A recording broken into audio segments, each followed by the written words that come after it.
Bonjour. Lots of friends. Hello. Bonjour, Jean. Vous êtes comme moi l'après-midi. Voilà. Ouais.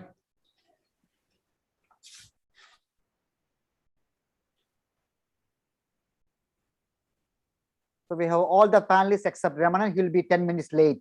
He's in another meeting as we speak. I believe he is in Sweden now. Shall we start? We'll start, Vijay. Yeah. So I would like to welcome all the panelists and participants, and I would request Dr. Abdul to introduce the panelists. Dr. Abdul is a leading infectious disease specialist. He is an adjunct professor. He works at Apollo Hospital, Chennai. We, as a GCCMC platform, are doing this knowledge series as a webinar, educating most of the general practitioners and doctors in Tier 2 and Tier 3 city to give them a curated information about COVID-related stuff. So with this, I think this is almost 15th or 16th webinar which we are having. I welcome Dr. Abdul Ghaffar and to you to introduce the panel. Thank you. Good evening, good morning, and good afternoon.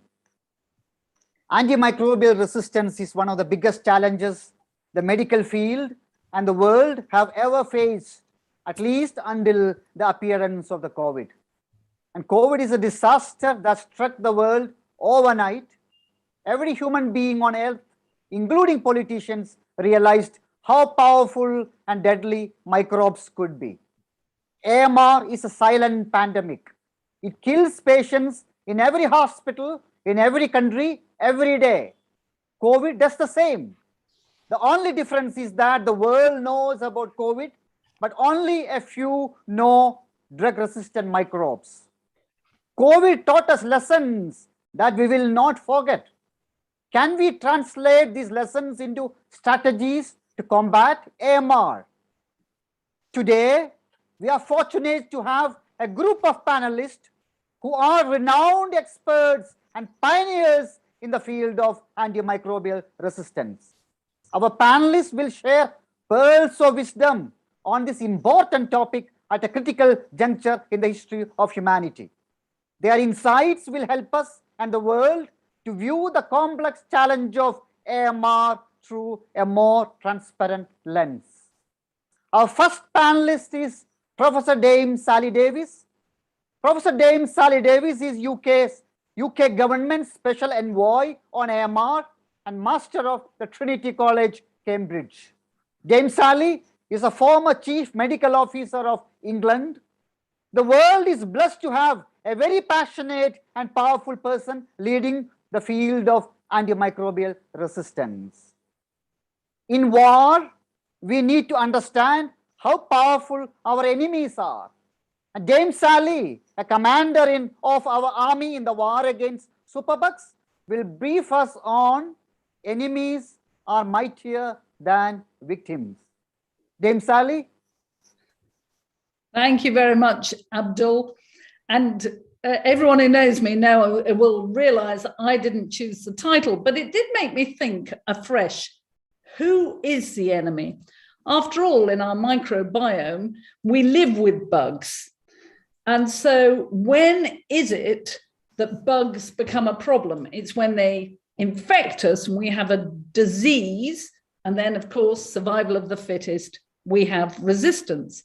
But we should never forget that in our microbiome, those bugs play a role in our health and illness as well. So we know quite a lot about bugs that may be associated with depression or inflammatory disease, or indeed in obesity. But presumably, the other side is some of the bugs help preserve health, but we don't understand that well enough yet. So the enemy is when bugs give us infections that are diseases. And here we are in the midst of COVID and now Omicron. What have we seen? We've seen a rise in antibiotic use across the world. And some of that's been needed. And so where the antibiotics have worked, that is a blessing. And that shows us how antibiotics are part of the infrastructure of a successful health system, as well as a successful food system.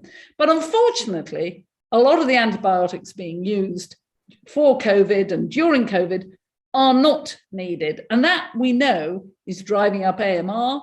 It's increasing the deaths. And the best figures we used to have were 700,000 a year minimum of deaths from AMR. Data that will come out at the end of January in the Lancet shows it is significantly higher. So how do we get people to see bugs as sometimes the friend and sometimes the foe, and the treatments for the foe as essential infrastructure? If we really believe that, surely we'd take care of them. We'd have in place the things of old public health that we've rediscovered through COVID, prevention through hygiene, vaccination, diagnostics. We'd have new treatments developing. But instead, as our experts know, we have abuse of antimicrobials and antibiotics in the health system and in the food system. And that shows us that our enemy is mighty. Meanwhile, resistant bugs can also protect other bugs. So I was having explained to me by a young researcher only a couple of days ago how beta-lactamase producing bugs then protect other bugs that are in the vicinity. So what a mighty enemy we face, and we really need to go forwards. And I think we've got to work in many ways. We've got to work towards a global surveillance system to identify and respond to burgeoning disease epidemics so they don't become pandemics, but actually also to know what's going on with AMR. And some of you will know about the UK's Fleming Fund, a major international aid investment dedicated to AMR with data at its heart. We're supporting 24 low-income countries to collect and share quality data and to develop from that. I think we've moved forwards in that our world leaders have recognized there are going to be pandemics and health emergencies, not only the present one, but in the future, beyond the capacity or capability of one government or agency to solve alone. Nations work together for a new international treaty for pandemic preparedness and response, fostering an all-government and all-society approach. And we've got to have that pandemic treaty, and we've got to make sure that AMR features in it. It's absolutely critical. And the provisions for strengthening national, regional, and global capacities and resilience and data sharing surveillance all matter for AMR. So it has to go together, and we absolutely need a One Health approach that were promised in the treaty, because that'll lead to more responsibility and accountability. I often joke about every time I lift a stone up with AMR, I find another problem. Amoxicillin treatment of citrus trees and date palms, streptomycin spraying of citrus trees in Florida and California. I mean, it's awful, isn't it? So the final lesson I want to pick up from COVID-19 is from Professor Sarah Gilbert here in Oxford, and then to BioNTech and the mRNA and that wonderful woman, Hungarian scientist. We've seen women at the forefront of COVID-19 research and development. So maybe young people, and by that I mean young girls as well, will be inspired to take a path in AMR or microbiology, because we really need to make a difference. We need to engage the public, our communities, and that means AMR and our world working to mitigate it needs to be inclusive and reflective of the burdens of AMR on the most vulnerable and the young. We've got to support everyone, and we need to learn from climate change and about involving the community and the young. And researchers have a role to inspire a new generation of activists for action on AMR.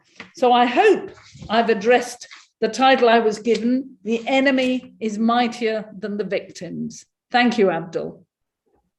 Thank you, Dame Sally. Dame Sally explained about the dangerous bugs, the friendly bugs, and the importance of women soldiers and commanders in our war against dangerous microbes. That's a very valid point that we should take forward.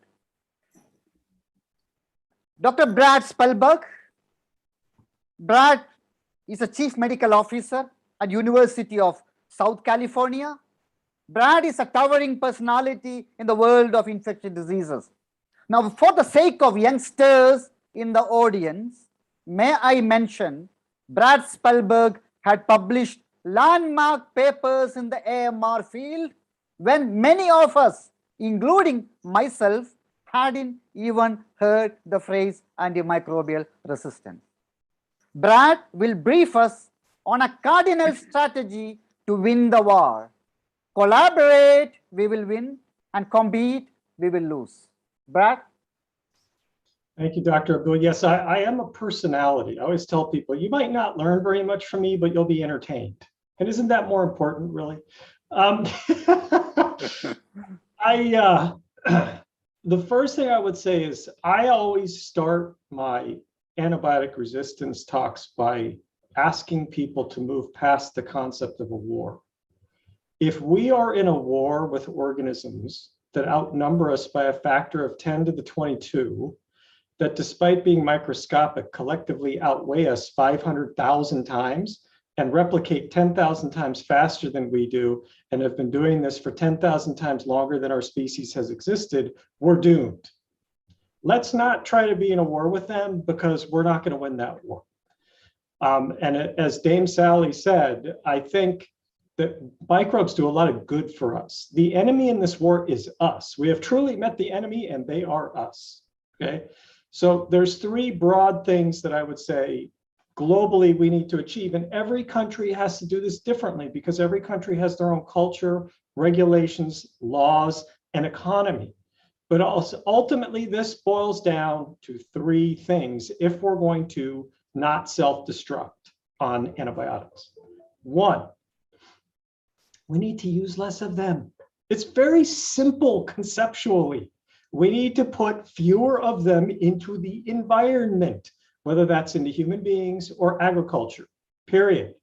We have to find ways to decreasingly expose the environment to these drugs. Two, I was the huge proponent in the United States of incentives dating back to 2004 to rekindle the pipeline. I am dismayed by the industrial, what I now call the ID industrial complex, because it has become addicted to incentives and wants ever more. I think the push incentives in place need to stay, but it is not realistic or frankly fair to the taxpayers to expect them to pony up billions of dollars of pure profit subsidies for a failed market. We need to move to a nonprofit solution. That's the bottom line. Sustainability in the long run will require more nonprofit entries into discovery and development of new antibiotics. And number three, do we have to use antibiotics? Can we find non-antibiotic solutions to prevent and treat infections in the first place, which will relieve the pressure on the natural selective pressure driving resistance? And I'll just close with the following perspective. We like to think that we invented antibiotics. We did not. We merely discovered them.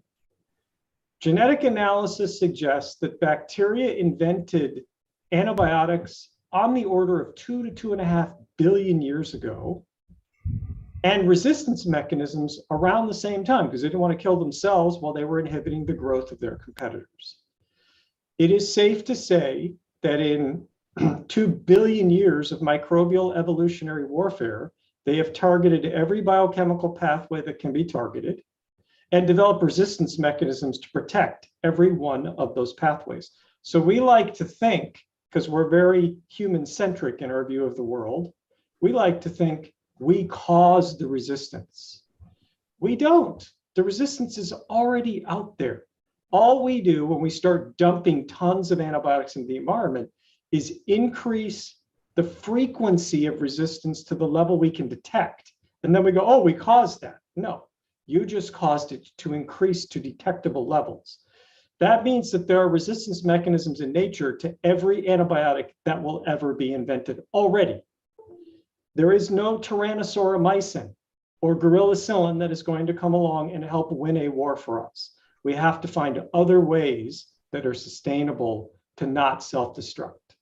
Definitely Bangkok, Chennai, we don't. And cooperation, of course, is key to that. Huh? So I'll stop with that. Thank you. Thanks, Brad.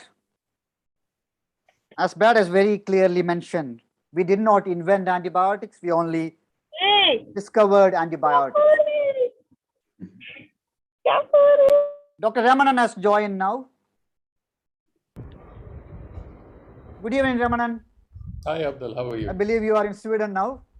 No. I'm actually in Chennai today. Oh, right really? next to you. Okay, all right. Dr. Raman Lakshminarayan is the director of CDDEP, the Center for Disease Dynamics, Economics and Policy, a leading organization in the collective fight against the microbes. CDDEP, under the guidance of Dr. Ramanan, has made an invaluable contribution to the AMR field. There are more microbes in the world than humans, and we can't tackle microbes unless we take our ancestors on board. Dr. Ramanan will brief us on the importance of regulating antibiotic use in the animal world. Ramanan. Thank you, Abdul, and really good to be here. Sorry, I'm late. I'm on 2 webinars in the same hour, so I'm trying to juggle between the two. So apologies for not being here earlier. Now, antibiotics in animals. Now, this is Paul said it's a relatively recent phenomenon in the sense that it only goes back to the 1960s when it was discovered that feeding chicken, for instance, leftover from molasses that were being used to develop antibiotics, aureomycin, could help them grow fatter faster. Now, the mechanics of this had not been understood for many, many years. I don't think we still understand it really well, but there are a few things we can say about it. The first is that there are 4 things that typically make animals grow. The first is a good starter stock.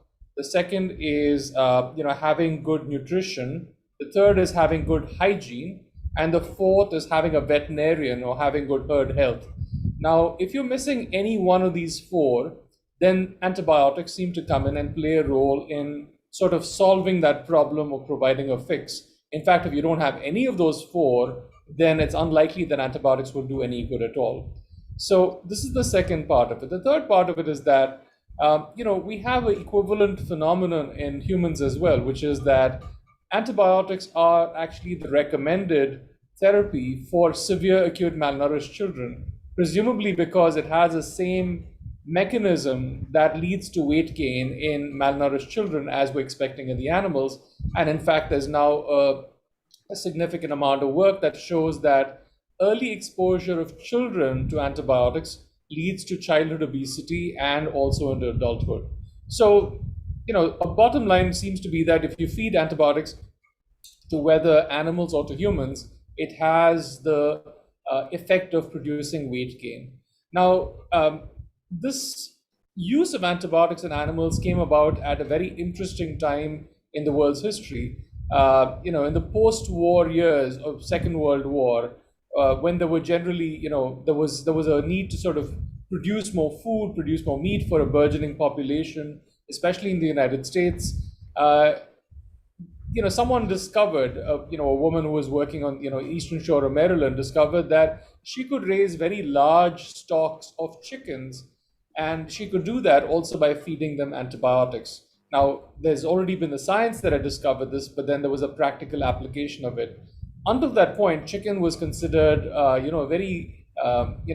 was a rare meat to consume. People would have chicken, once a week for a Sunday dinner in the US. But, after all of that happened, it was the expectation that people would have chicken or some form of meat every single day of the year. But eating meat every single day of the year was not the norm in the Western world. Similarly, in China, people would eat pork maybe a few times a year for a festival, the Moon Festival or something like that. But today, amongst many people in China, there's an expectation that you will eat pork every day and sometimes twice a day as well, and sometimes even 3 times a day. And this is now true in many countries. In fact, meat eating is also on the increase in India, for instance, where consumption of poultry is projected to go up 6-fold between 2000 and 2030. So just in that 30-year period is a 6-fold increase in poultry production. So what we have seen is in the last 100 years, if people had to summarize that 100 years in some way, let's say, okay, we had the internet, we had movement towards world peace, etc. But it was also been the period of the largest scale up in human consumption of animal protein ever in the history of the planet. And much of that increase in consumption of animal protein by humans was made possible by antibiotics. Now today, many places raise poultry and pork and pigs without resorting to antibiotics, because like I said, if you have good starter stock, if you have good herd health, if you have hygiene and nutrition, there is really no need to provide the antibiotics at all, to the point where some of the leading poultry manufacturers or producers in the US are saying, our poultry doesn't have any antibiotics, period. And this is possible because they employ the kind of biosecurity and biosafety that doesn't even, you don't even need the antibiotics. And you might ask, is that possible only in the US or is it possible in India?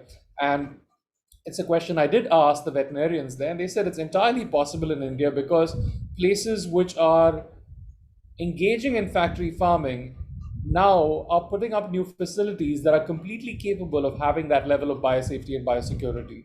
So the consumption of antibiotics in animals has made possible improved nutrition. I think we need to recognize that, but it is an outdated way of raising animals, number one.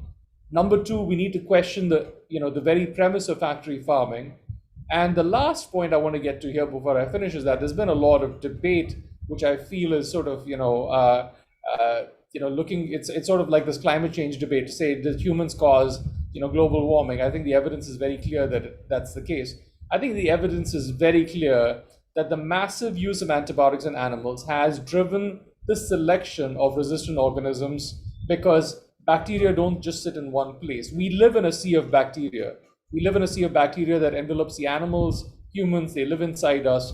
And today, 75% of the antibiotics produced on the planet go towards animals. In fact, the vast majority go towards pigs, and particularly in China.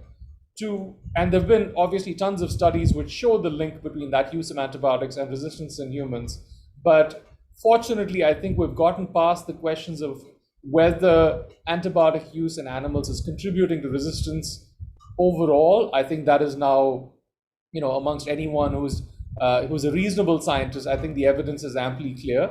There's also a lot of evidence that resistance in pathogens in animals itself is going up over time. In fact, we published a study about 2 years ago in Science, which showed that resistance in pork and in pigs and poultry went up about 2.5 to 3-fold between 2000 and 2017, not substantially different in cattle. So antibiotic use in animals is harming not just humans, it's harming animals themselves. And I think the time has really come to seriously phase antibiotics out of animals, not in 20 years, not in 10 years, but this is feasible to do in the next year or two. But unless we set the expectation that this is what is required, there will be generations of poultry producers and pork producers who will continue doing this the old way just because they have no incentive to change at all. So of the few things that we can do today to preserve the effectiveness of antibiotics, I think getting antibiotics out of growth promotion needs. Certainly we should use antibiotics to treat sick animals when that's indicated. But to take them out of growth promotion when it is absolutely not essential and has been demonstrated as such is, I would say, a high priority for anyone interested in the continued effectiveness of antibiotics and certainly human well-being and animal well-being. Thank you.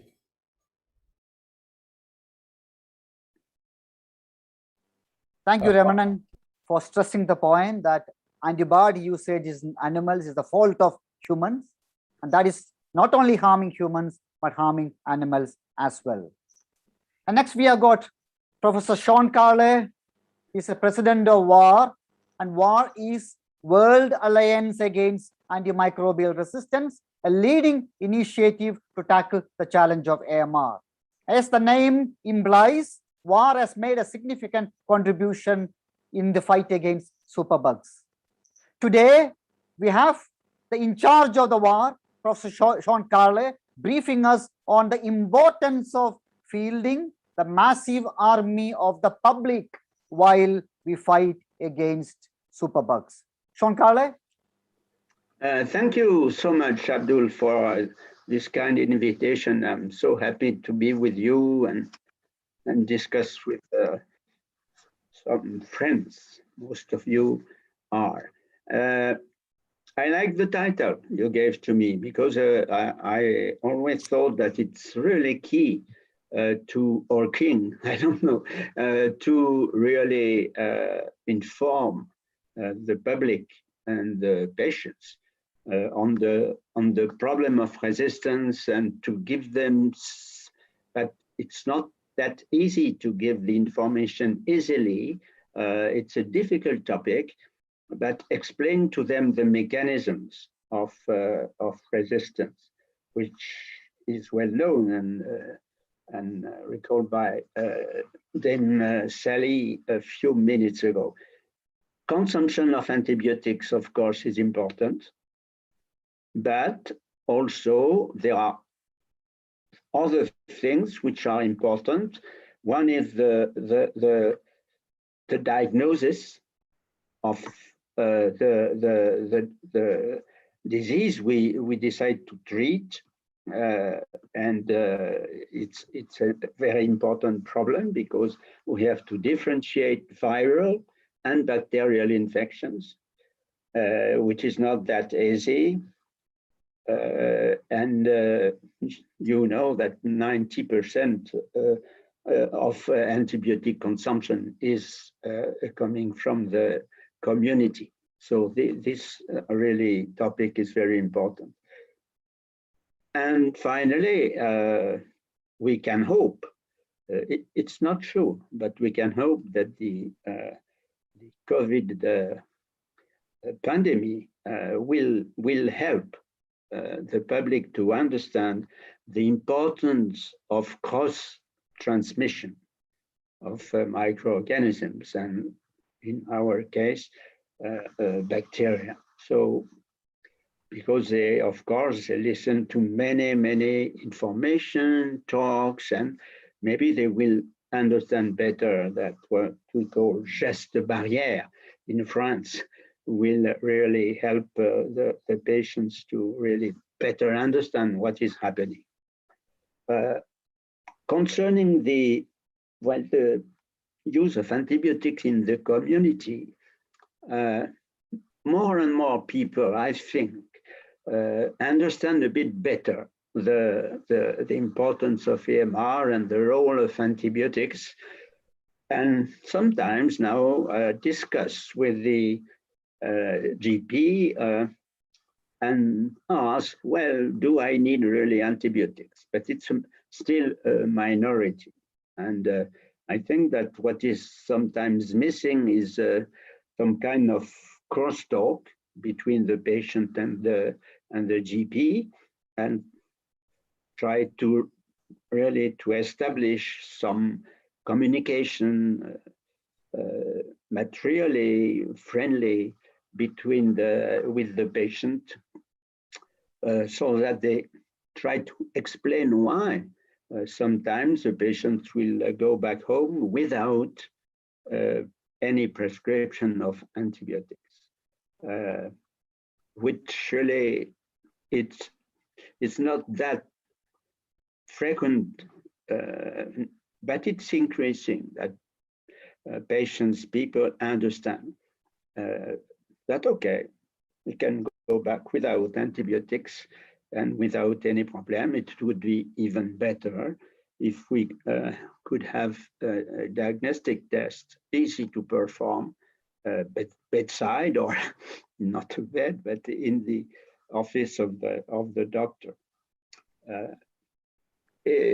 People try to do that, but it's difficult. In France or many countries, we have, of course, this strepto test that you can use, which is rather quick.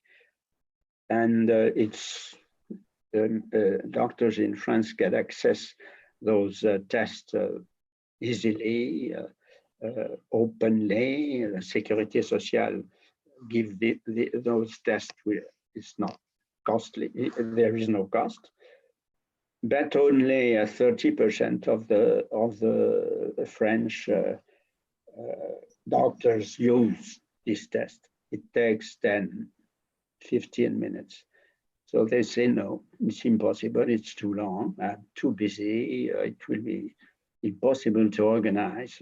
I think it's not true. It will be easy to organize, and as, of course, tests which really can differentiate in the respiratory infections, which is really the most important infection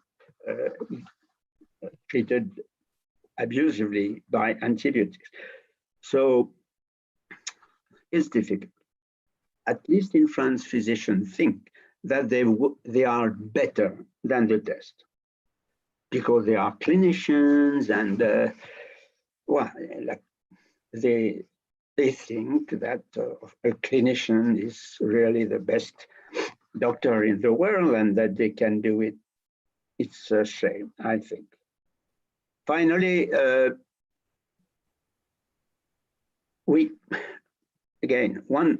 it's not the topic which is really mention the role of cross transmission is not. Of course, people know that it's important, but it's far less emphasized than the amount of antibiotics used, and I think it's wrong. Cross transmission of resistant bacteria has probably an important role in the hospital, of course, but also in the community, also at home, in the family. And again, as I told, we can hope that the COVID epidemic will help people to understand what do we mean by cross transmission. And bacteria and viruses is the same mechanism. Okay, we could discuss some points during the roundtable. Thanks, Sean. For stressing the point, 90% of the antibiotic usage in the community. So we need the public's involvement, and also public can play an important role in controlling the cross transmission of the bugs in the hospitals and in the community. As Dr. Sujit Chandy is a professor of clinical pharmacology at CMC Vellore. Dr. Sujit is the Asia Pacific Director of REACT, and REACT is literally a leading organization in the AMR field. Dr. Otto Kaas is the founder director of REACT. Under the visionary guidance of Professor Kaas, Dr. Sujit is providing valuable advice to the Asian countries in tackling the AMR challenge. The strategy of test, track, treat, and prevent is successfully employed against COVID. Dr. Sujit will brief us on improvising the strategy against the mighty superbugs. Sujit? Thank you very much, Abdul, and thank you for this opportunity to speak to all of the participants in this, very important area of AMR. And of course, I'm so glad that, Abdul, that you've tried to link the issue of what we're going through now in the pandemic versus the whole phenomena of AMR. And I think that's a crucial thing. So let me just start with that, because I think the pandemic has been a real eye-opener for those who doubted the power of microorganisms. I'm so glad that Brad went back into history about microorganisms and the real power of microorganisms. And therefore, we also have to remember that this has been an eye-opener for the continued threat of infections, where the whole world was moving towards issues with non-communicable diseases. But now that has come back into the real forum. And I think the pandemic has shown the world really not just the consequences of neglecting infectious diseases, but also how the world has responded collectively and individually. So the real question is, how has our response been? And I think I'm not going to judge that. Let history judge that. But more importantly, I think it's important to draw the lessons from what has happened in this pandemic and our responses to the issue of AMR itself. Because I think we need to think of this as a dress rehearsal for something bigger. And that something bigger is AMR. So if you really contrast and compare COVID-19 and AMR, I mean, if you look at COVID, it's been in the eye of the media, in the eye of the public, and the eye of the policymakers, whereas we know that AMR often is sort of a very silent kind of a threat, though we probably know the noise. And this current pandemic has thrown at us countless stories of suffering, both from a livelihood and a life point of view. But unfortunately, AMR still continues in that faceless mode, if I can put it that way. The third is that the pandemic has been kind of a fast forward mode, whereas that AMR is still a slow, sustained movement upwards.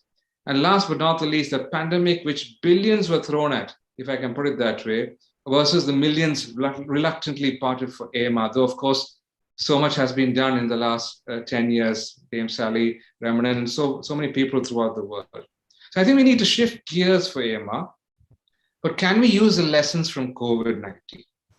And Abdul, you've really put it well, the pillars of test, treat, and prevent. So let me just talk about test for a little bit. I think we've now realized, the world has realized the importance of recognizing the causative organism. And unless you know that you have COVID, you're not that careful. So also the importance of accuracy in the diagnosis. And we have our challenges with AMR sometimes because of the lack of proper labs. But this pandemic has thrown that accuracy issue right in the spotlight. The other thing is that this testing allows us to understand the numbers and statistics, which is so important for policymakers. But most importantly, as John Khaled was also saying about when you go to a general practitioner in a rural setup, they don't have the lab infrastructure to diagnose bacteria and the AMR issue. And therefore, often, even at a tertiary level where you have to wait 2 to 3 days for a culture to get that answer, the speed of diagnosis with the rapid test of COVID has been an eye-opener. And also having it in most parts of the country or most parts of the world. And last but not least, of course, having a cost-effective test. The importance of innovation, the importance of investment in diagnosis. And I think that's an area where we really have to ramp up. If general practitioners, healthcare professionals throughout the world need to have the requisite armament, they cannot wait for a microbiology laboratory with all its paraphernalia to be kept in their village. That's impossible from an investment point of view, from a personal point of view, and even from a quality assurance point of view. When it comes to treat and prevent, I think we need to understand that COVID has taught us the importance of prevention and not just treatment. But it has taught us the importance of having a both and philosophy. And similarly, we often tend to give antibiotics as a treat philosophy. Of course, WASH and IPC has come into the picture, but do we create that ambience, infrastructure, and philosophy to have both side by side in every nook and corner of this world? The importance of keeping the public and policymakers in the loop. COVID has taught us that through the media, through the public. Awareness and understanding, not just one or the other. And the importance of behavior change. I do remember at the beginning of the pandemic how there was a little reluctance then for in India when the second wave came, people really started to wear masks. washing hands, etc. Of course, the sustainable action is another issue altogether. But I think there was some element of behavior change, which I've not seen too much in many parts of the world. And the importance of building evidence towards effective strategies. That is so important from a local context point of view, not just from one look of another part where cultural issues may be there, belief systems may be different. I think the importance of rational drug use we always knew, but the misuse of drugs which were not evidenced in the beginning of the pandemic was a real eye-opener, even to me. I work a lot on rational drug use, but the irrational use, even among healthcare professionals, was a big eye-opener. And last but not the least, the importance of investing in research and development, R&D. If we cannot progress towards innovative, cost-effective diagnostics and affordable drugs, preventive strategies, I think we are in a lost cause. Therefore, the importance of equitable distribution comes into play also. Today, in this world, we are still having an issue, and we know it from Omicron, that the vaccine distribution and the issues with that are such a crux matter as of now. The same is there for AMR and the antibiotics. And when antibiotics, new and newer antibiotics come, it becomes less affordable. That is a big issue. So to conclude, I think the importance of One Health has been brought to the forefront. AMR is going to be a much more sustained pandemic and therefore needs a more sustained effort. Antibiotics are in one sense a miracle drug. There's no other drugs like hypertension or diabetes where you actually can cure something. But unfortunately, we cannot afford to wait for a miracle to save these life-saving drugs. So testing, treating, prevention, in my opinion, are three core pillars which need our immediate attention.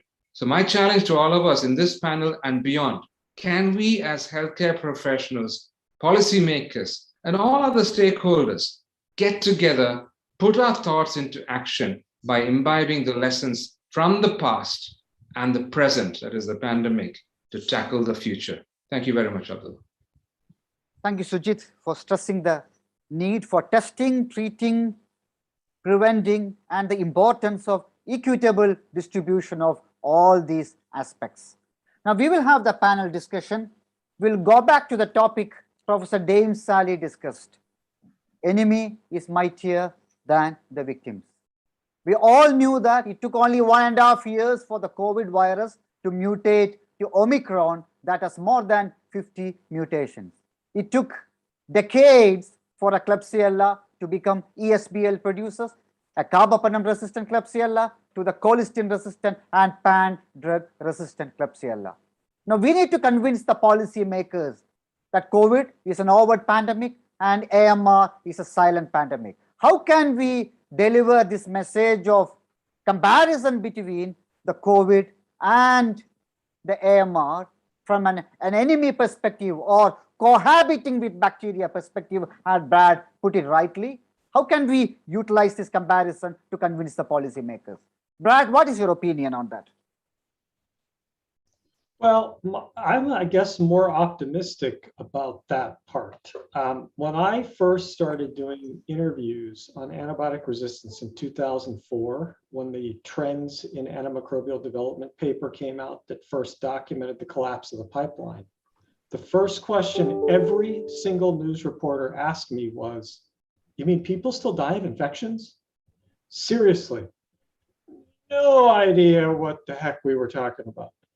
And then I vividly remember, I don't know, this is like 5 years ago, there was a Melissa McCarthy movie that came out called The Heat, which is a comedy action movie with Sandra Bullock and Melissa McCarthy. And they made a joke in it about acquiring a MRSA infection.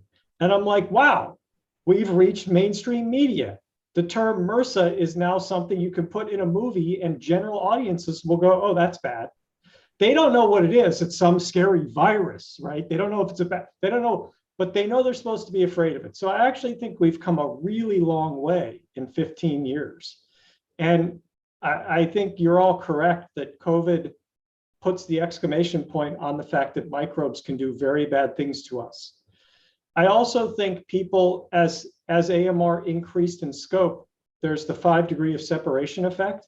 Most people I know someone who has been afflicted by an antibiotic resistant infection. So we have to tell their stories and stay in front of the media. And, I have the attention span of a fruit fly. But the media is even shorter than that. So you just have to constantly message, or the next fly-by-night story of the day takes over the news cycles. Thanks, Brad. Sean, what do you think about this comparison? What about what? Sorry. About the COVID virus and the superbugs. Well, I think that we will have to make some efforts to really make the public aware of the similitude between COVID, which is due to a virus, and transmission of resistant bacteria. And because people, the public, they understand usually better a disease, a precise disease with a name. It's the same thing for sepsis, for example. And they understand a precise disease. AMR is too vague. They don't really understand what is AMR, or only part of the public. So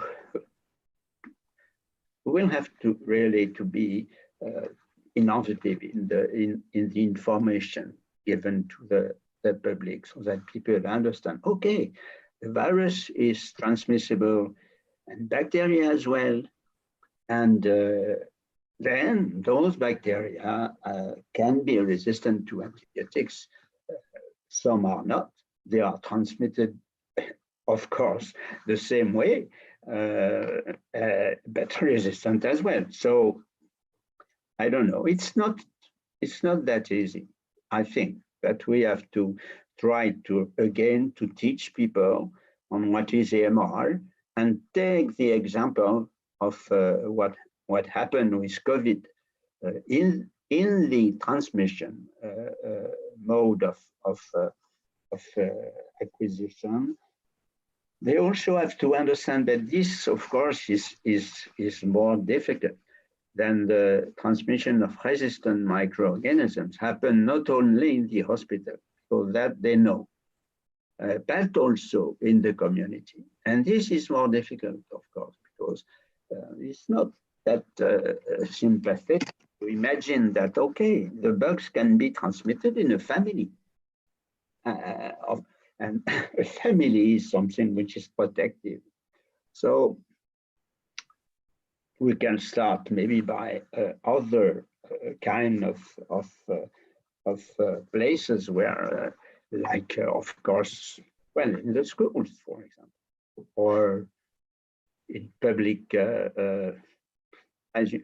for example, in public toilets in France, which are terrible, very bad. So maybe we can start really to explain the transmission in those places, and then at the end maybe discuss the risk in the homes.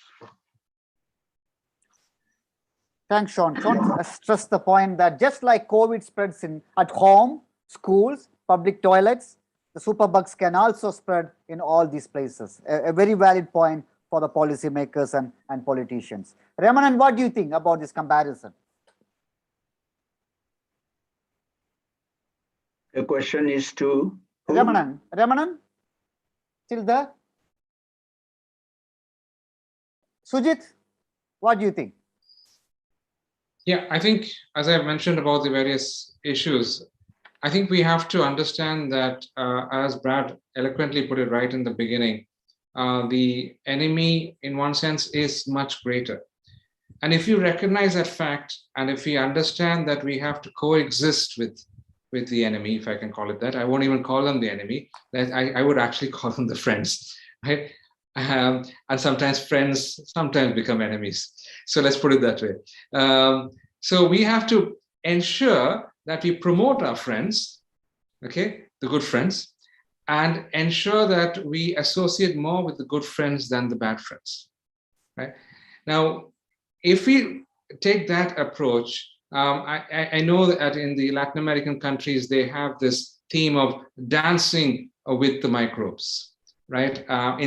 Instead of fighting with the microbes. And I think that that belief system is important. As someone eloquently put it, our body is primarily made up of microorganisms and water, or bacteria and water. So shouldn't we be actually taking care of those bacteria, and shouldn't we be drinking enough water? So if you take that kind of an approach, we will understand that each time we take an antibiotic, and I think that Costello et al. Paper in BMJ were really, for me, it was a personal eye-opener. Each time we take or get prescribed an antibiotic, or we prescribe an antibiotic to somebody, we are really wiping out that commensal bacteria, the good friends, right?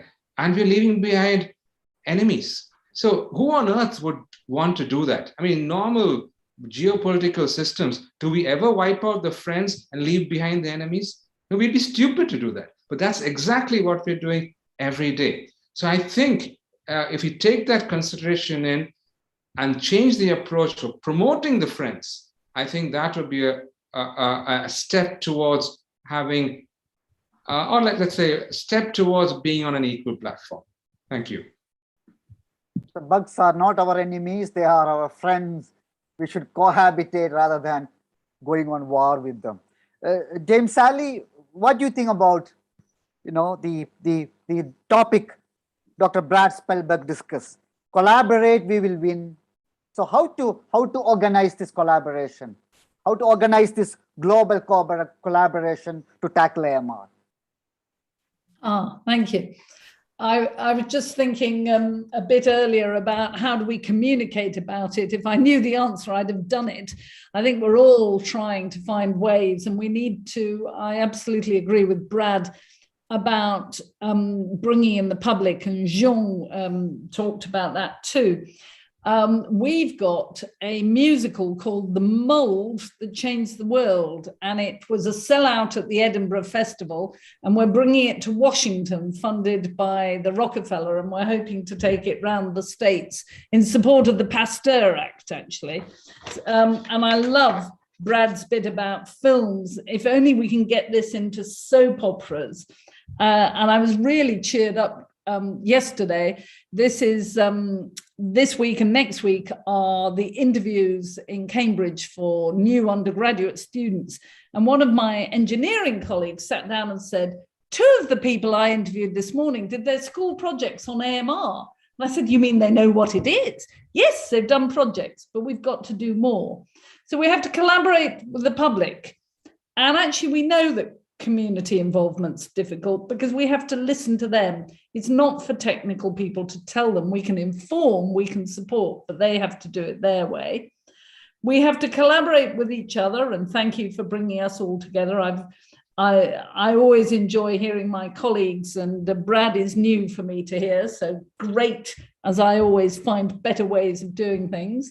We have to collaborate with our politicians. They hold the money and the policy levers.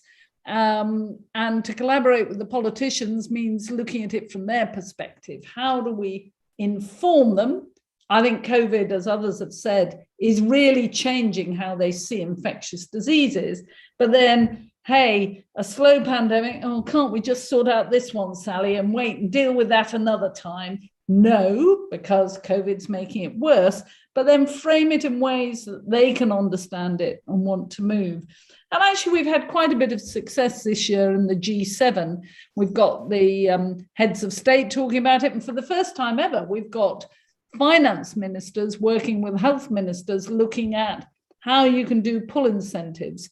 Yes, Brad, I agree. They shouldn't be making filthy profits. Actually, I'd rather like Pfizer to use some of its profit on AMR, but there we are.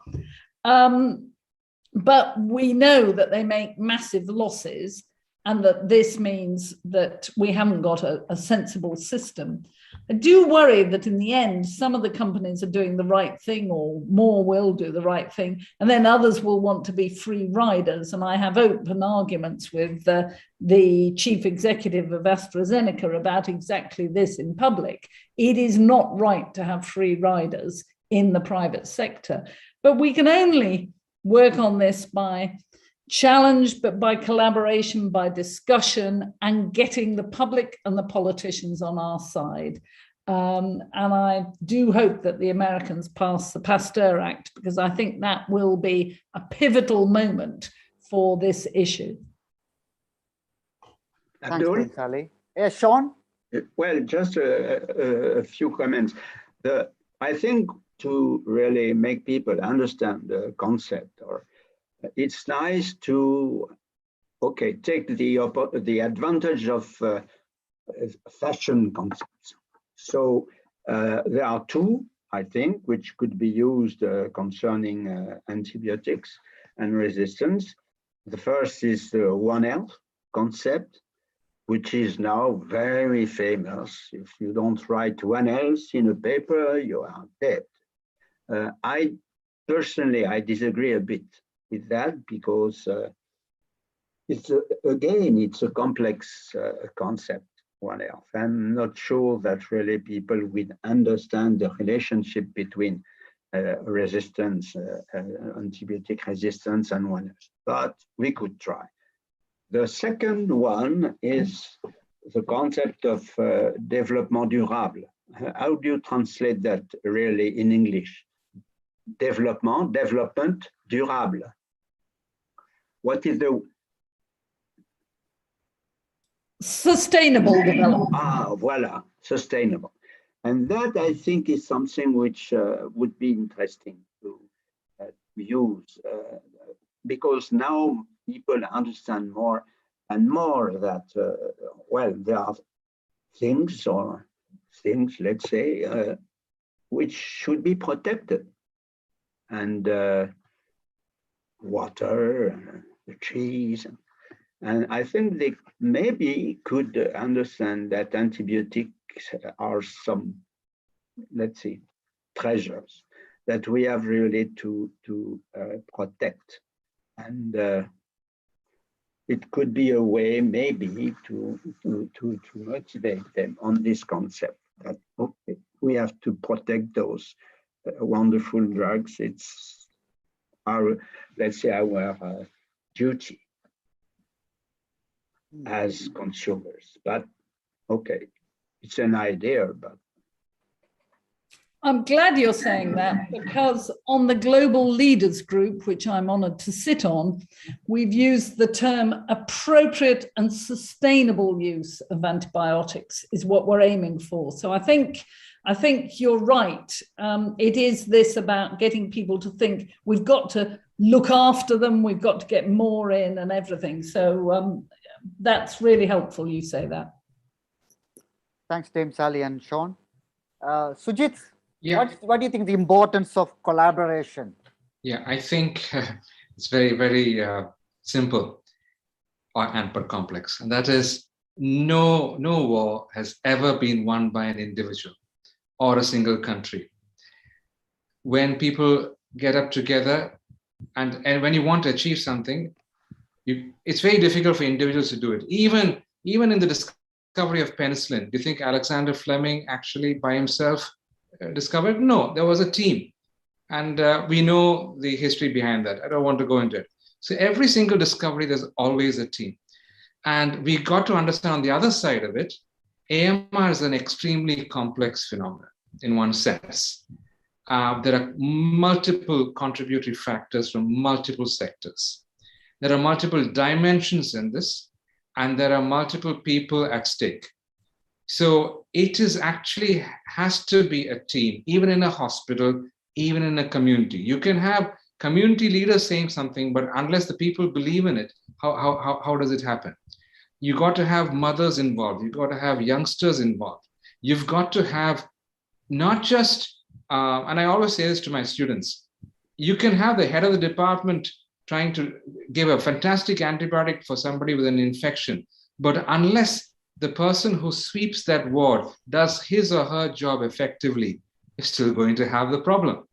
So that kind of teamwork from the top to the bottom, from the left to the right, from the east to the west, I think that's the crux of the matter. But humanity and mankind have a problem. We are known not to work with each other unless we really have to, right? And this is where this current pandemic actually brings that into the fore. There has been waxing and waning where people have come together and then it's been off and then back on.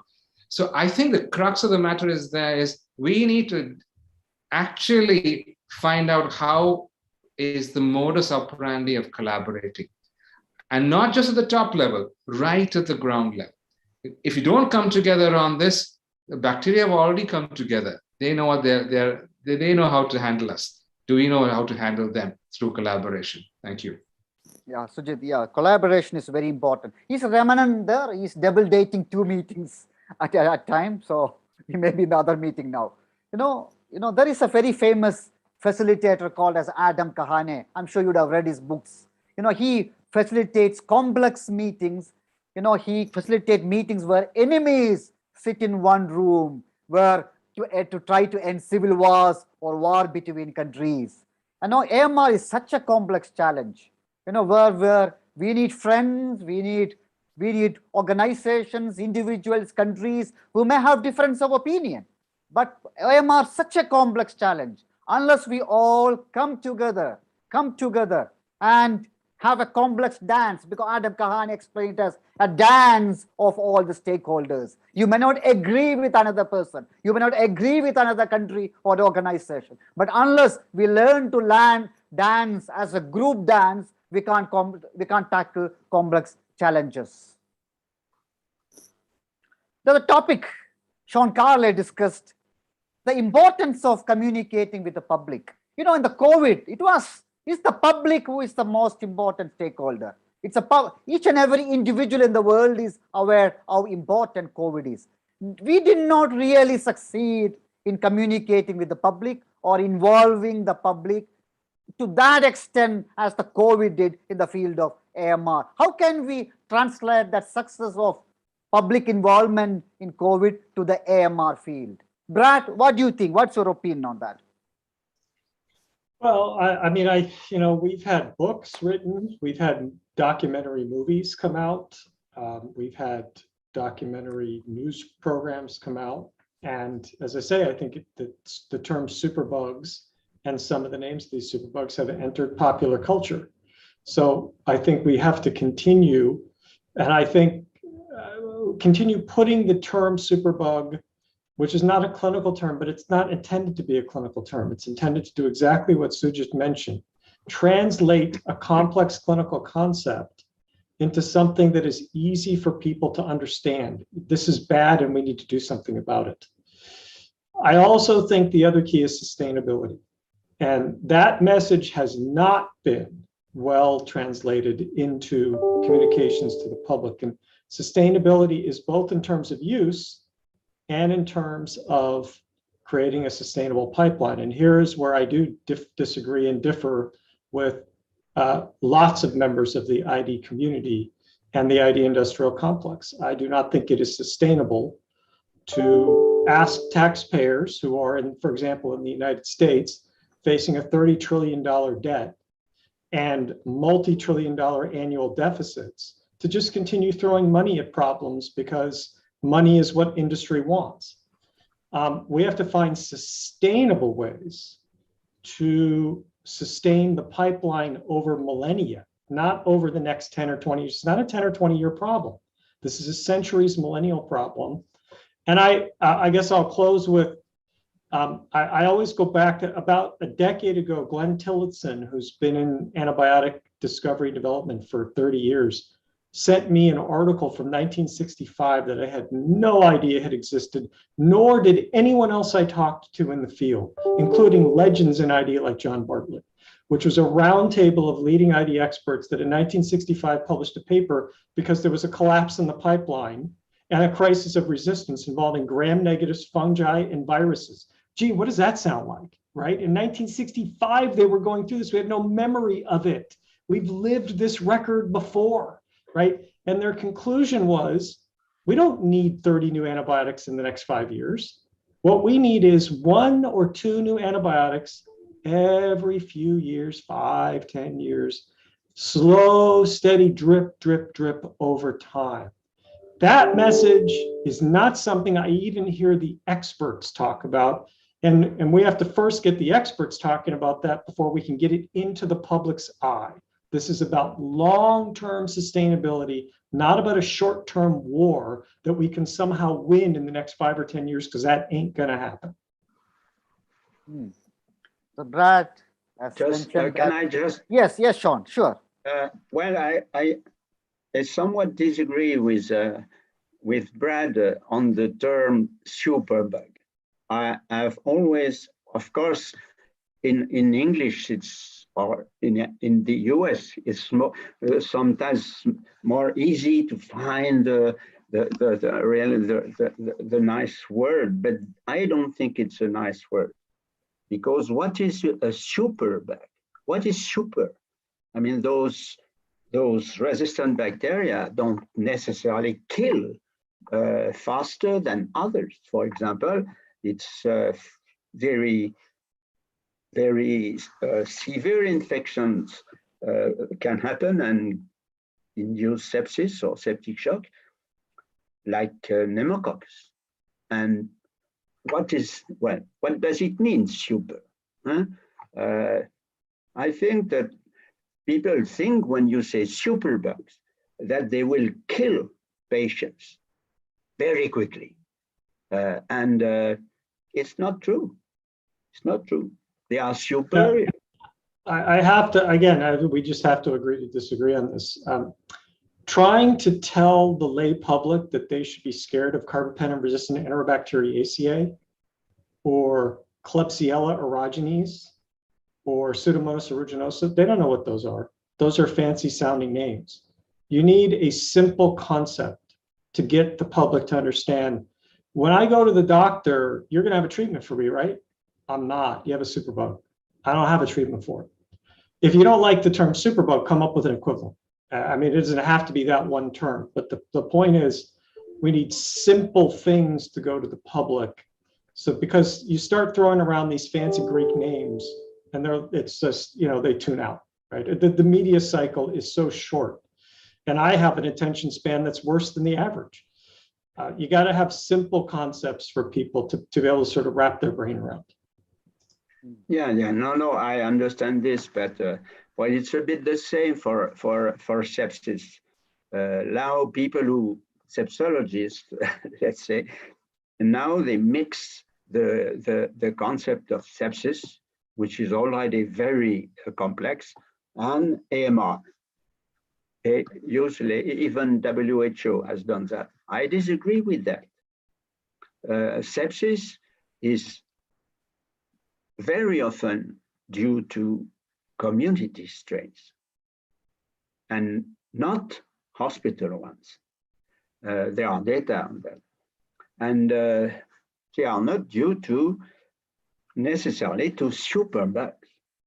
Again, there are gram-positive cocci, which are far more virulent than superbugs. So, okay, I understand we need to find a word which is really somewhat provocative, and I know it's also necessary. Sean's point is sepsis is a complex problem. AMR is a complex problem. Let's not mix it too much. It's what I try to explain to people from the group ESA or World Alliance, etc. But they don't listen. They disagree with. They want to mix AMR and sepsis. They want to mix and to assimilate sepsis sequelae and long-term COVID, for example. I think this is crazy, because if you say that, people will not understand anything at the end. So I tried to convince them, but I think I failed. Sujit, what do you think? How can we engage the public? Yeah, I remember, while I was listening to this, I was reminded of something which happened to me in 2001, 2002, when I was embarking on the AMR field with my first project with WHO. And we had to do community surveillance. We were trying to look at challenges of doing community surveillance, both with the microbiology part as well as the antibiotic use part. And we were going to the rural and the urban. And I tried to meet with a group of NGOs. Actually, there was a representative of 500 NGOs with me. And I started to explain about AMR. And he sort of listened to me. And at the end of it, he said, you know, people have told me about HIV. People have told me about terrorism at that time, and then climate change to a certain extent. But no one has told me about AMR. So that set me wondering, why isn't it that people have not heard of AMR? And some of the points which have come out now strike me very, very importantly. One is the term itself, and how do we relate that term to what the people can understand? Not just from an understanding point of view, but as I always tell my students, you know, when I teach pharmacology, and if you go back to your older or younger days when you learn pharmacology, one drug comes from here and goes out the other, almost after the lecture is over.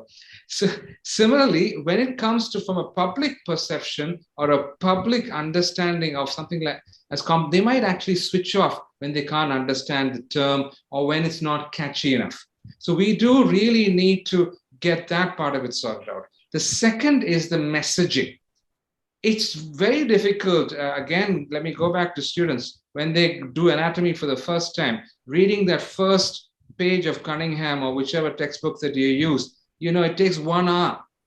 Now, when you come to a complex phenomenon like AMR, and let's imagine we are telling the public all that we need to about AMR, they may switch off immediately.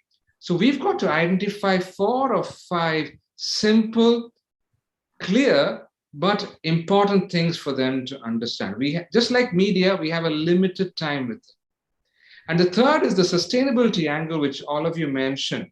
How do we reinforce that learning with the public or the awareness or the understanding? Because the population is growing larger, the pyramid, the base is going larger. Youngsters are becoming more and more. And even among the healthcare professionals, the update issue, policymakers keep changing. And therefore, we've got to come up with some sustainable messaging, if I can put it that way. Clear, crisp, but emotionally connected. And that is the last point I want to make. Nothing, any movie that you see will remain if it is emotionally connected. Any teacher that you see, you'll remember them if they've emotionally connected with you. Similarly, how do we find the right emotional connection? And that would be the best form of communication, in my opinion. Thank you. So the public communication should be clear, crisp, and emotionally connected. A very, very valuable message. Thanks, Sujit. Do you have some idea which kind of words we could find to apply what you said, which is absolutely perfect, but how? Because we tried. Do you have some magic bullet? I don't have a magic bullet, but I probably have the strategy that there are some, see, all of us are in the field, but I think we need to get, there are 2 or 3 ways that I can think of as you ask me that question. One is to actually have a competition, which gives us the length and spread, because the competition is in one way a survey where the public will then get their understanding and their own terms. And then we begin to understand this is what the public understands from us. That's their kind of terminology. The second way, of course, is from a science point of view, where we come up with a host of words or terms, and either through qualitative or semi-structure or even survey, we see what is popular and what people understand through it. And the third, I think, is purely let's make up a word which conveys the thing very simply and eloquently. We don't have to have an existing word, but we can make a word. There have been languages which have been made like that. Indonesia, Bahasa, for example, is a mix of languages where they had a problem of conversing with each other. They made their own words. Well, that's going to take more time, obviously. But I'm just giving you a few examples of how we could do this. But we do need to spend some time on it. Thank you. Thank you, Sujit. Now, coming back to Ramanan's topic, the veterinary antibiotic usage. You all know in India, 2 years ago, we banned growth promotional usage of colistin. I'm not sure the level of success of implementation, because then the COVID pandemic struck, and we don't really know the colistin is still imported to the country and still used in veterinary world. We need to look into the import data and assess the level of antibiotic usage in the veterinary world. Now, what are the challenges in implementing this restriction of veterinary antibiotic usage? Brad, what's happening in US? Well, I think my personal feeling is that the most successful way to do this is actually through public communication, because I think Dame Sally alluded to, it's difficult to get politicians to prioritize one problem over the many other things they have on their plate. And we've been talking to politicians in the United States for 20 years on this topic. Actually, others going back to the late 70s, with limited success, in part because there is a political divide on this. Half the country really feels strongly that farmers need to be maximally supported, and if that means using antibiotics, so be it. But who actually does cause businesses to change their practices is their consumers. The fastest growing segment of the meat market in the United States is antibiotic-free meat. As consumers start demanding antibiotic-free meat, McDonald's will switch to antibiotic-free meat. Chipotle already has. Numerous companies already have. Chicken manufacturers already have. So to me, we need to talk to, this is very much like Al Gore and global warming. Yeah, we do need to talk to the politicians. But I think in this aspect, personally, we'll go farther faster if we convince the public that they should be demanding antibiotic-free meat for their own safety and the safety of their children. Dame Sally, what are the challenges UK is facing? So let me pick up on that first, because Brad's absolutely right, and America has led the way with, I've forgotten what it's called, but there is an association of consumers who put out about fast food chains, the ratings of the fast food companies relating to antimicrobial use in the preparation of their meat. And it does impact. If you go to Shake Shack, they announce, we don't use them. Some of that is spilling over to Britain, and we are pushing that in Britain and more generally. But then the other way I'm getting at it now is through investors. So we launched with the Access to Medicines benchmark and the UN Principles for Responsible Investment at the World Economic Forum, an investor action. And we've got over $11 trillion of investor investment now, including AMR in the animal rearing for the food chain, in their ESG. We had a really interesting 2-day session with chief execs of major pension funds and other people before COP. Most of them were on their way up to COP, and they came to Cambridge for this. And it was mainly about climate change, but we had an evening on AMR, and they all woke up and said, oh yes, we need to do something about this. And what we were explaining to them was, it might cost them a bit to really push the people they invest in not to misuse antibiotics, but they'd save money later. And for these pension funds and people like that, they have what's called patient capital roles, and they get that, and they can see the short-term trade-off against the long. So we got more investors there joining in. Meanwhile, you all know about how students sometimes on behalf of endowments do climate activist investing. Well, here in Trinity, we've got our students last year and this year going to the McDonald's annual general meeting, because we own shares in it, to demand on our part changes to their antibiotic use, or the antibiotic use in their suppliers.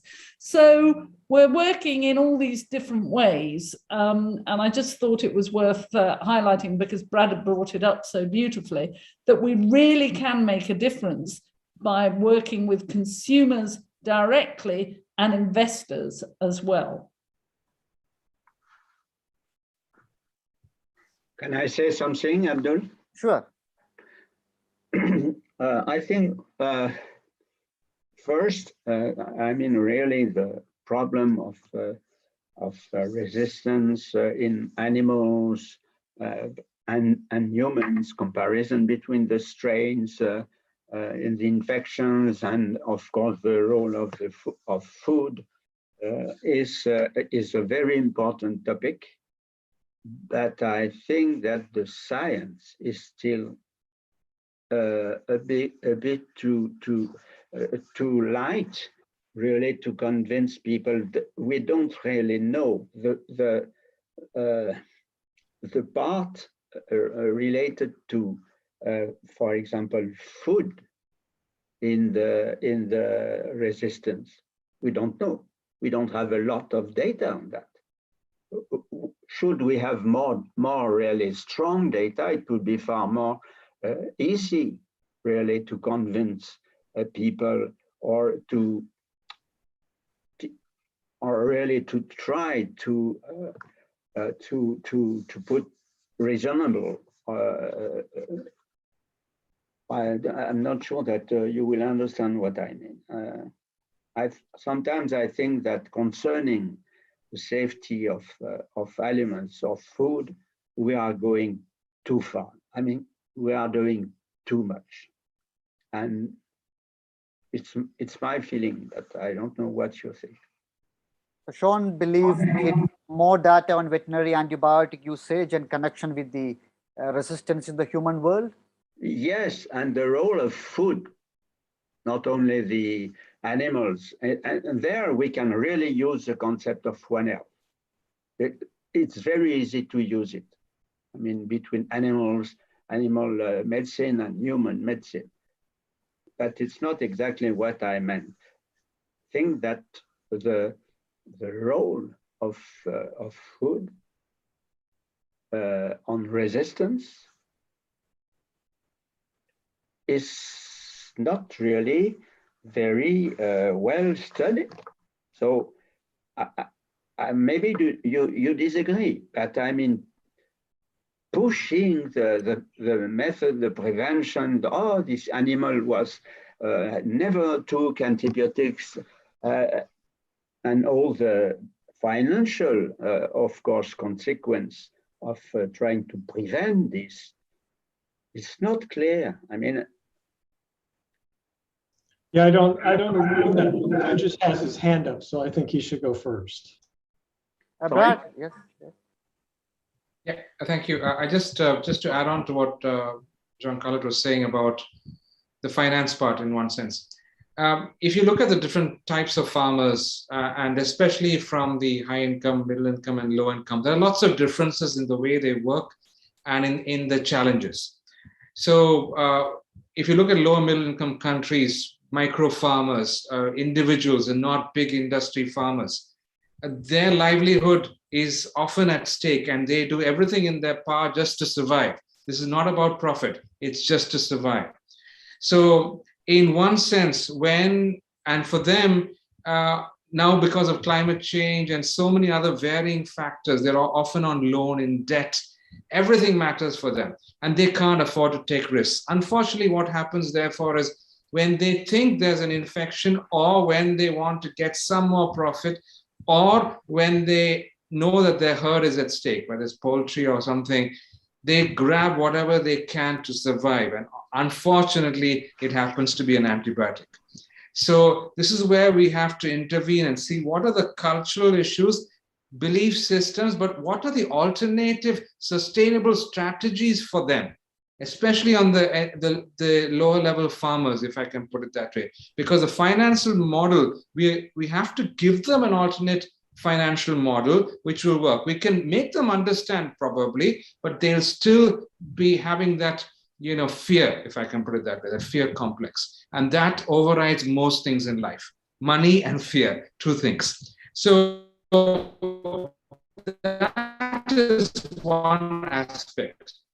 The second aspect, I think, food part of it, competitive indexing often works. But one of the problems in very lower LMICs, even with fast food chains, is that often it's given out to franchisees where their quality assurance may not be as rigid as maybe in the West. So that aspect also needs to be looked at, where they're sourcing their meat products from and other products. So that is important. Last but not the least, I think we need to have a clear differentiation between the antibiotics we use for humans and animals. And I know work is going on that, quite progressing rather well, but that regulatory differentiation also has to happen, just like colistin. Thank you. Thank you, Brad. Yeah, just very quickly, about 5 years ago now, I worked with the National Resources Defense Council in the US and a couple of other AMR experts to put out a National Academy of Medicine's position paper on antibiotics in agriculture. And one of the points we made was the data are not perfect, to John's point, that they're not perfect, but there are data. And the question is, and I think it's an excellent point, so just that the problems in LMIC countries may differ, and the solutions may differ to some extent. But from a policy standpoint, in higher income countries, why should the public take any additional risk so that farm conglomerates can make more money? Why should we accept that we should take any risk from a public standpoint so farm conglomerates can increase their profits? And we can actually question whether that's true, because there's evidence now that we have overestimated the economic benefit of antibiotics in this setting. But even if there is an economic benefit, the policy question stands whether the data are perfect or not. We never have perfect data when we make policy decisions, and we should not expect to have perfect data now. So I agree that we should have more study, always. You can never have enough study and enough data, but we should not expect to have perfect data before we start making policy decisions that the public says, I don't want you giving me superbugs in my food, even if it's a 10 or 20% risk of it. I'm sorry, I think your profit should go down 5% if you're gonna put antibiotic resistant superbugs in my food. Thank you. We talked a lot about equitable distribution of vaccines, diagnostics, and drugs in the COVID world. And isn't that the same scenario situation in the AMR field as well? India has one of the highest antibiotic resistance rates in the world. We still don't have many new antibiotics. United States, there are plenty of antibiotics to treat the carbapenem-resistant Klebsiella, especially caused by the KPC. We do have plenty of NDM-producing bacteria, and we still don't. I still treat as a doctor treating such patients infected with pan-drug resistant or extensively drug resistant Klebsiella. We still don't have enough antibiotics. So isn't that equitable distribution of antibiotics, diagnostics a problem in the AMR field as well? Dame Sally? Absolutely, I deplore it. And you get back to something that Brad has been talking about. One of the reasons these antibiotics are not available in all countries is the cost, not of the manufacturing or even the logistics of taking them to those countries. It is about the regulatory cost of going through all the performance and then having special packaging and special inserts in boxes. And we've got to look at different ways to bring that cost into a sensible line. Can we have one regulatory agency that for essential medications like antibiotics does it for the whole of Africa or Northern Africa and Southern Africa? Can we do it in much bigger blocks? I think it's going to be very interesting for us in Britain. Will companies want to register drugs with us when we're only 3% of the drug market, when it's so expensive to do?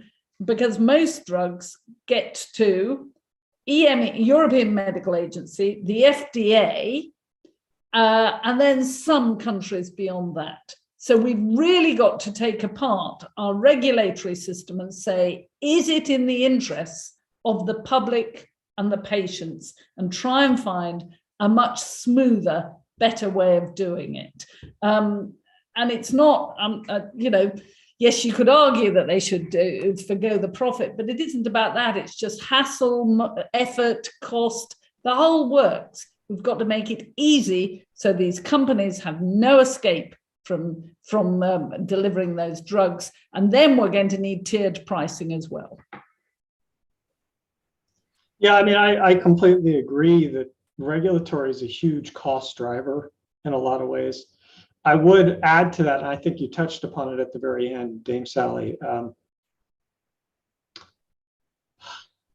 It's very sad to me when new antibiotics come to market in the United States that cost $5,000 to $10,000 for a 7-day course, when I can get the generic equivalent for $50.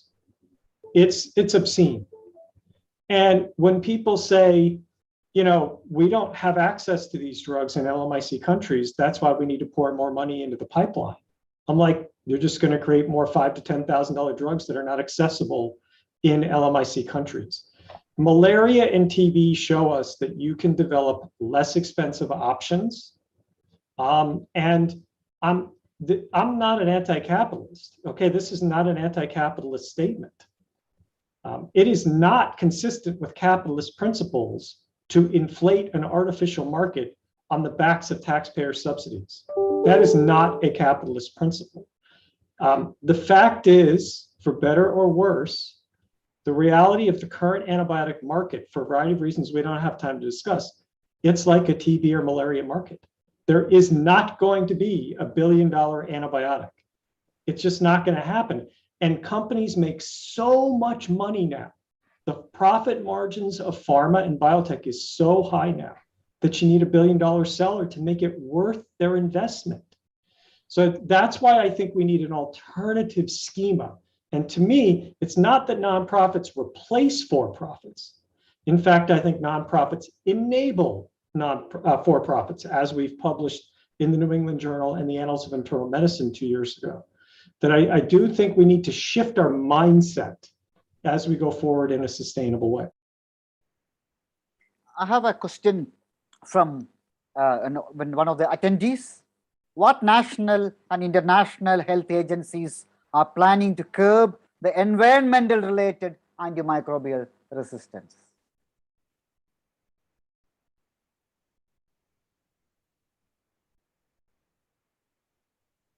Dame Sally will be the right person to answer. You're the right person, Dame Sally. I got no idea. What can national agencies do to curb it? Well, I mean, you have to think about what are the incentives for doing things right and what are the disincentives. And incentives can be financial or behavioral, and disincentives are, you know, regulatory in general. And I think what we have is quite an interesting problem that stewardship, we all recognize as essential. I hate the word stewardship. I would prefer sustainable or conservation. But anyway, yet it's to do it properly, it's based on diagnostics, and lots of people don't use diagnostics when they haven't got them available, they can't afford them, they don't want to give the time. And what is the comeback if you don't use stewardship and you don't follow guidelines? So it is a very difficult system. We have managed in this country to reduce antibiotic use in the community, so primary care, by 13% over the last decade or so.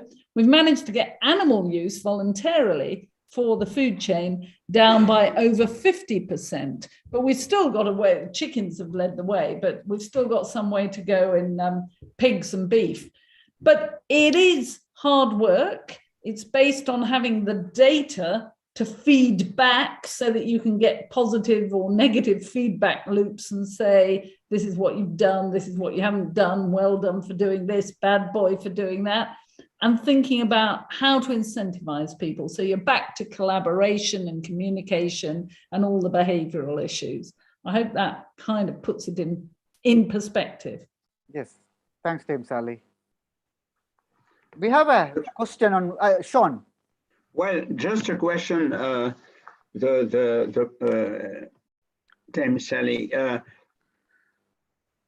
Jim O'Neill, Lord Jim O'Neill, made very interesting, but very provocating in some way proposals, because we discuss organizations, international things, and he proposed to have some, I don't know, not super bug, but super organization to manage antibiotic usage worldwide, if I remember well.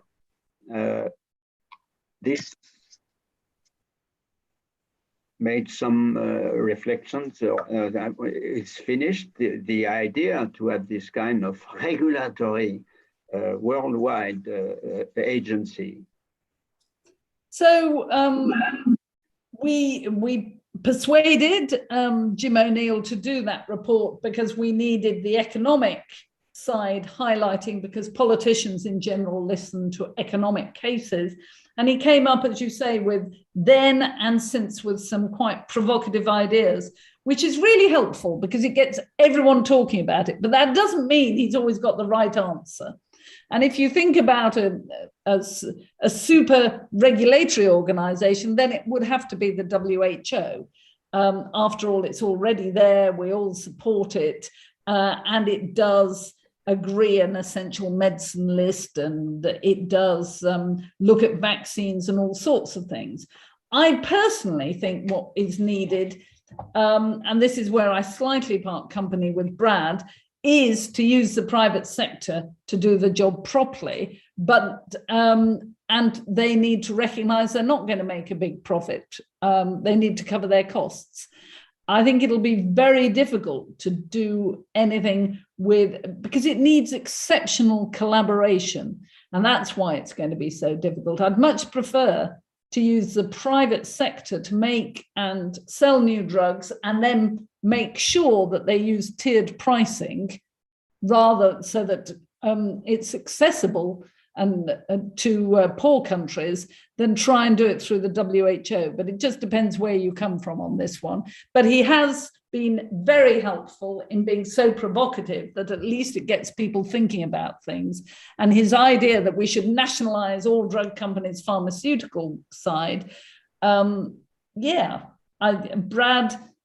is highlighting not that, but the idea of how do you bring in non-profit, like malaria and TB have done, and we may need to, but you have to use them very carefully rather than one overarching mechanism, I would submit. Thank you, Dame Sally. We had 1.5 hours of so interesting discussion on the challenge of AMR. We started the discussion by calling bugs as enemies. We are concluding our discussion calling them as friends, but probably dangerous friends. And dealing with them needs collaboration, strategies, collective action of the countries, organization, the public, policymakers, and politicians. Let's all work together to tackle this complex challenge of AMR. Let's convince our policymakers, politicians, and the public that the silent pandemic of AMR is as or more significant than the overt pandemic of COVID. Thank you. Thanks a lot, GCCMC. Thanks a lot for organizing this meeting. It's been a wonderful session. And thanks, Dame Sally. Thanks, Sujit. Thanks, Sean, Brad, and Ramanan for participating and giving us your excellent ideas on the topic. Vijay, handing over to you. Yeah, Dr. Mahesh will be taking. It was a very enlightening evening, Dr. Ghafoor and the international panelists.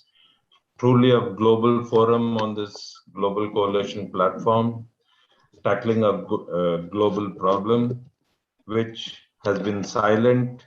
It keeps raising its heads off and on, as brought out by each of the speaker. And the problems seem to be the same in every country.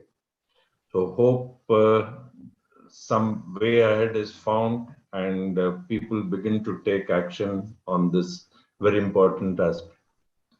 On behalf of GCCMC and Wipro, thank all the panelists I'd also like to mention that today, in fact, is quite a tragic day.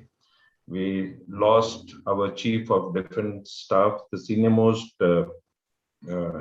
defense leader of the country, General Bipin Rawat, through an unfortunate helicopter crash in which 13 people died out of 14 who were in the aircraft. I wish their families all the, sort of condolences and, to keep up their spirit, and only time will overcome this grief. With this, I'd like to close on this chapter. Thank you very much, all of y'all, and good night to all. And good morning to some of y'all overseas. Thank you. Thank you. Goodbye. Thank you. See you soon.